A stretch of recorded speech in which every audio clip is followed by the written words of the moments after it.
asalaamaaleykum dal leen ak jàmm mbokk internet Buzz M TV xibaar bu triste nekk nouvelle boo xam ne neexulu benn sénégalais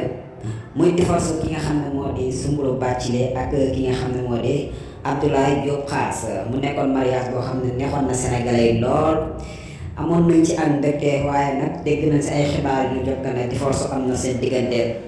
ñoom ñaar nag ñoom am nañ jot nañoo am benn doom bu jigéen mu nekkoon lu am solo bu nekkoon sëy bu rafet boo xam ne Sénégal yëpp dañ ko rafetlu di wax que ne yàlla na sëy bi barkeel maanaam ñu dund ba màggat te dara du si xew seen diggante waaye nag dégg nañ benn xibaar bu fës léegi di wax que ne ki nga xam ne moo di Soumboulou Bathily ak kii di Abdoulaye Diop Khass def nañ li nga xam ne moo di divorce mu nekk daal xibaar boo xam ne neexu Sénégalais ñun ñu koy joxe sax neexuñu.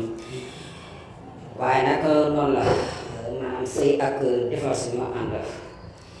di leen wax ngeen war a abonné si suñu seen YouTube Buzz M TV di like jaa ngeen jëf